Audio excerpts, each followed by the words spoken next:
we're going to send a video. This is Michelle and Holly. Hey. We're going to send a video to Nate. I know a while back we sent, I sent one about the arm, but I just wanted to kind of refresh you since he wasn't able to come for the summer therapy, and just go over range of motion on his upper body, and then Holly's going to do the lower body, just to kind of refresh you and make sure he's getting some good stretching.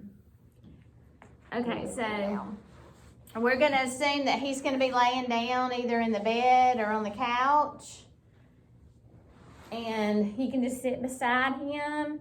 And I won't do both of her arms, but I'll just do the one arm, but you'll do it on both of his. And I know he has pain in, I think it's the right shoulder that he used to have pain in. And if he is, just take it to the point to where he's okay with it, and don't go past the point of pain. But you're gonna just bring his arm all the way back as far as you can. Again, don't push anything. Just go with his comfort. And I like to just try to do at least 10.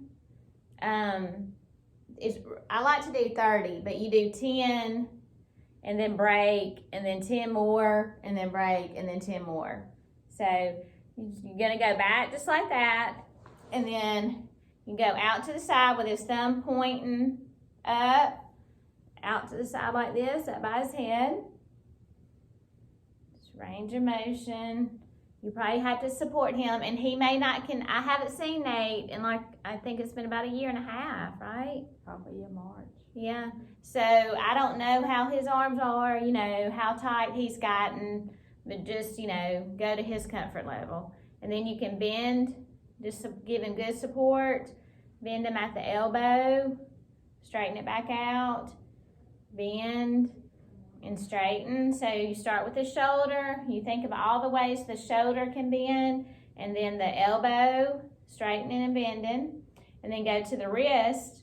You can bend that back, push it forward, bend, forward.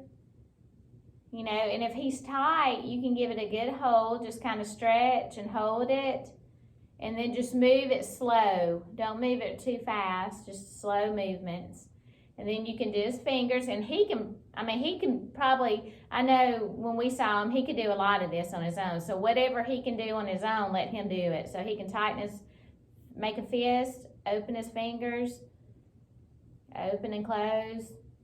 I'm not sure about the left hand, but if he can do it by himself, let him do what he can by himself. Also, we talked about getting a stress ball or some Play-Doh, putting it on his tray, letting him just play with that, squeeze it, pull it.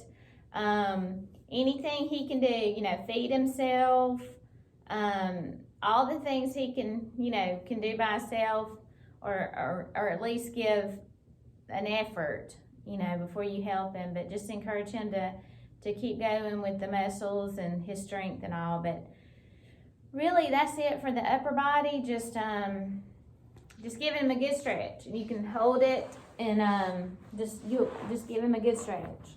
Just no pain. So for the legs, everything that she said, same thing applies. You don't want to push into pain. You want to stop before it starts hurting, and you want all your movements to be slow.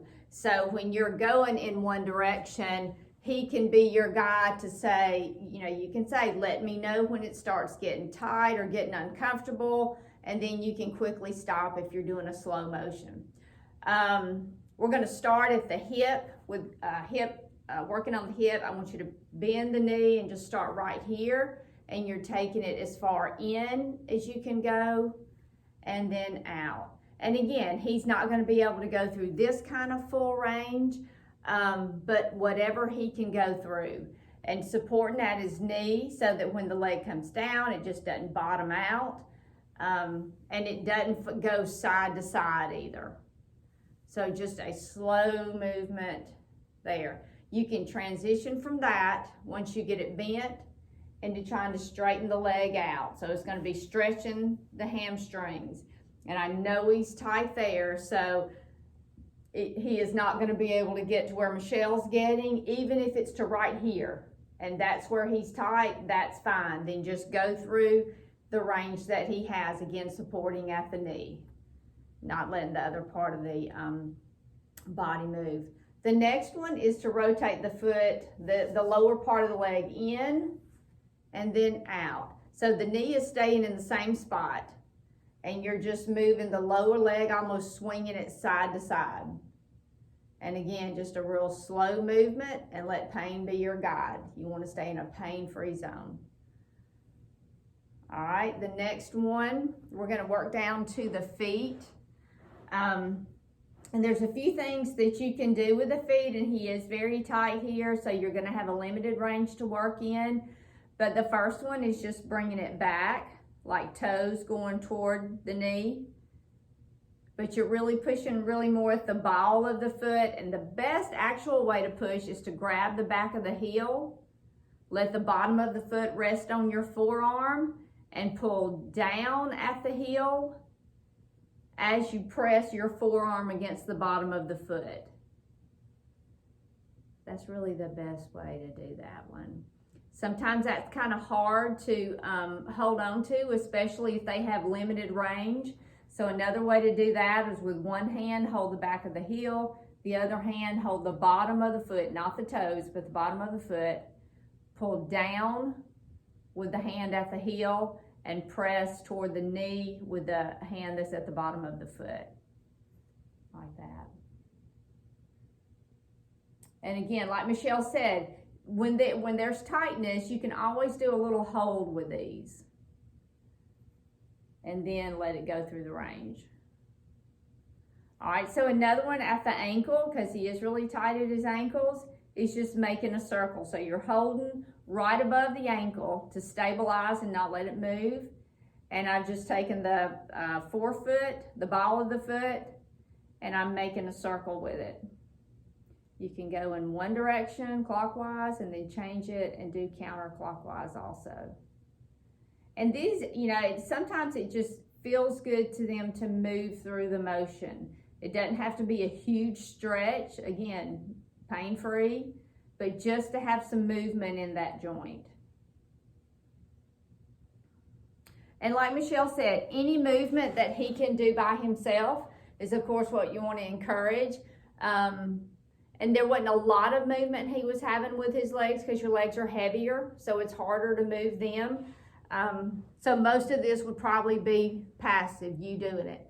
Now the other one is bending both knees up, and you stabilizing the knees, and I like to put my knees on either side of the feet to make sure they don't move either. And you're rotating the knees to one side and then to the other. And this kind of stretches from here all the way up the side of the trunk. So might he not have full range there? Yeah, he probably doesn't. But again, any movement is good movement in that pain-free range. And like Michelle said, about you can work in groups of 10 and then do that 3 different times with a rest in between each. If you're limited on time and you just need to get some range done, don't say, well, I can't do 30 because I don't have enough time. Then just do 10. Work with the time that you have. You know, you have other kids, you're busy. So don't think, oh, if I can't stretch the arms and the legs and do everything 30 times each, then I just don't need to do it. No, even if you can get a little stretch in with the arms at one point during the day, then the next time maybe stretch the legs a little bit. You know, by the end of the day, then you've probably gotten more done than you thought you would. So anyway, those are some stretches to work with. If you have any questions, please feel free to contact me or Michelle and ask us anything you want to about any of it. And if you do the stretches and then something it doesn't really feel like that's right, let us know. We can do another video that, focuses exactly on what you're having a problem with. All right, tell Nate we said hey and we miss him. Hey, Nate. All right, bye. Bye.